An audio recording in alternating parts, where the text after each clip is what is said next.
Welcome to part 6 of the mini golf marble machine build. In this video, I'll be finishing the last track by building a water wheel. At the end of the video, you'll see the whole machine working with marbles from all 4 tracks dumping back into the lift. I start by continuing the path from the plinko section. It goes under the lift and makes a sharp turn.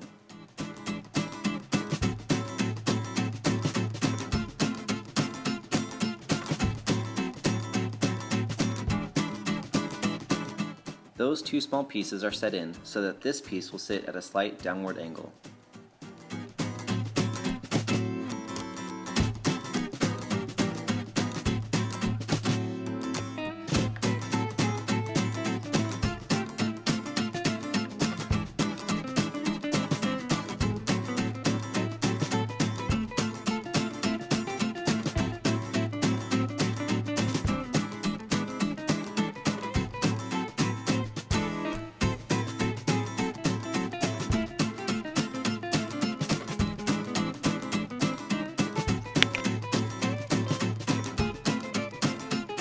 Next, I put together the final hole of the machine, so I know how much vertical distance is left for the water wheel.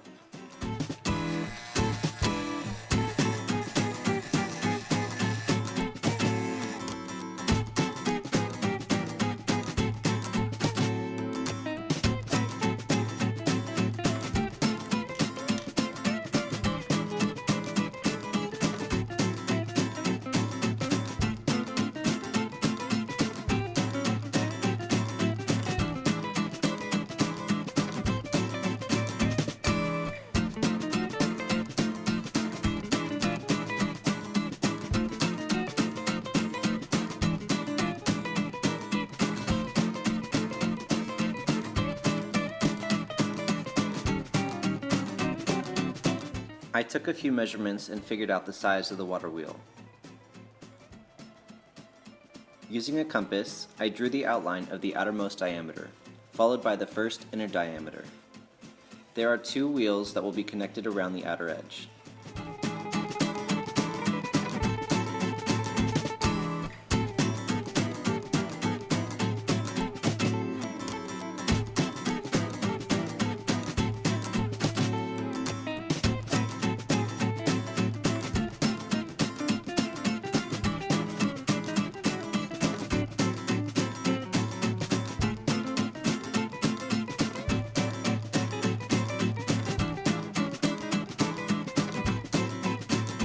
Those lines that look like pizza slices are the center of each spoke.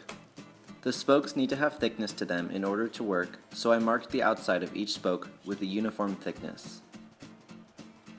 Then, I went through and put an X on all the places that will be cut out. This will help prevent a mistake during cutting, so I don't have to start the process all over again. I'm going to cut this up using a scroll saw. The type of blade used to cut is pretty important. I'm going to switch from a lower tooth per inch blade, shown on the bottom, to a higher tooth per inch blade, shown on the top. The reason that a higher tooth per inch, or TPI, is better for this type of cut is because the wood I'm cutting is so thin. The higher TPI blade is much thinner than the lower TPI blade, and will make a much cleaner cut with the thin wood. That is especially important when making a detailed cut like this. In other words, I'm switching to a more precision blade. As you see, I made pilot holes with a drill, and then one by one insert the blade and cut out the window. I'm careful during this process not to cut outside the lines. It's tedious, but the result is worth it. Cutting up these 2 wheels took about 20 minutes.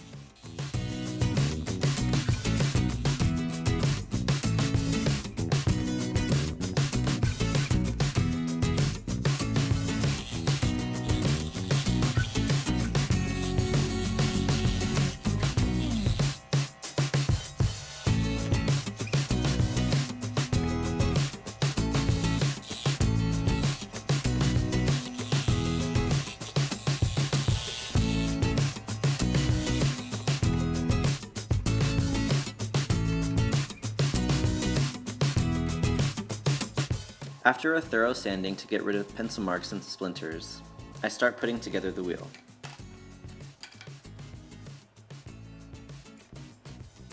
Using small pieces of wood at a constant width, I slowly built the middle section of the water wheel. The shorter pieces are a lip that will catch the marbles and spin the wheel. The longer pieces close the gap and prevent the marbles from falling through. A bearing will be at the center to allow for easy rotation. I traced out a circle larger than the bearing and carefully hollowed out its center so the bearing would fit snugly.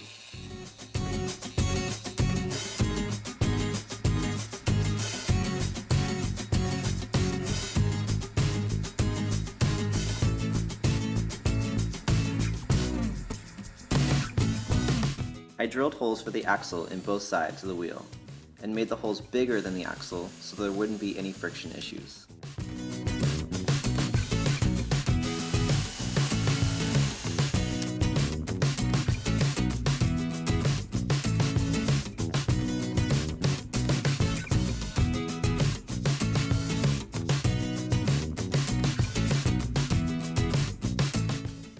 With the axle in the bearing and the bearing in the holder, I glued the holder to the wheel.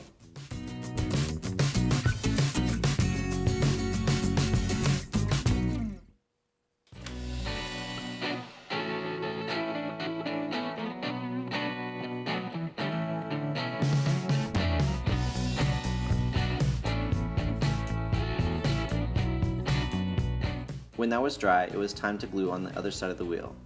I matched up the spokes on either side.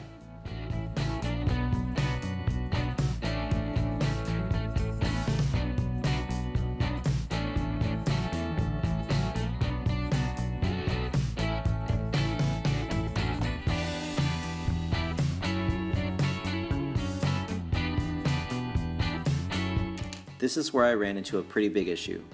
The plan was to have the wheel at the left corner of the track as you see here, but at the height it needed to be because of the lead-in track, the marbles were sometimes falling through.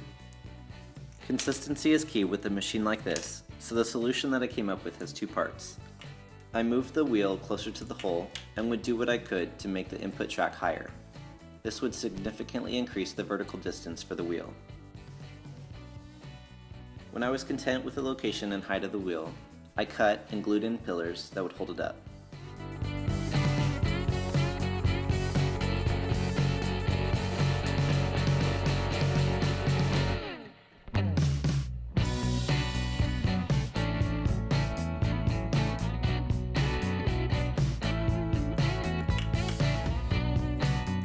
When gluing the wheel in place, I kept it spinning so that I was sure no edge was rubbing against anything.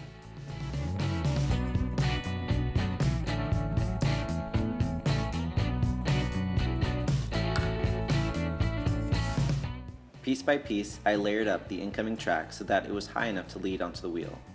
Essentially, I just made the slope much more gradual.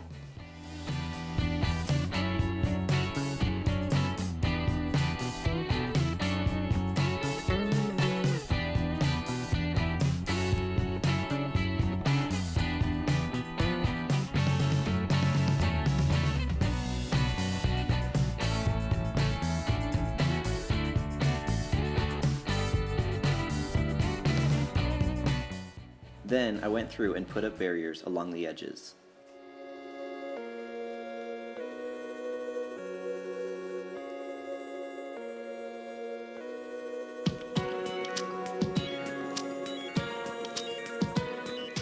The track and edges here are going to be stained the same color as the wheel to look like a flume.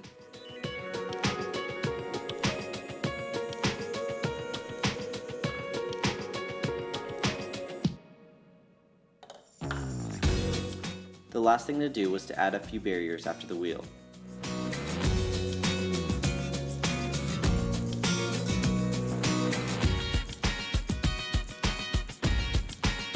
This track is now complete and the basic structure of the machine is done. When it's running, as you see here, all the tracks lead to the bottom and the marbles get back on the lift. There are still a few kinks to work out for it to run smoothly, but it does a pretty good job in its current state. Now I can move on to more detailed work. I got this marble machine to work, and now I'm going to make it look good.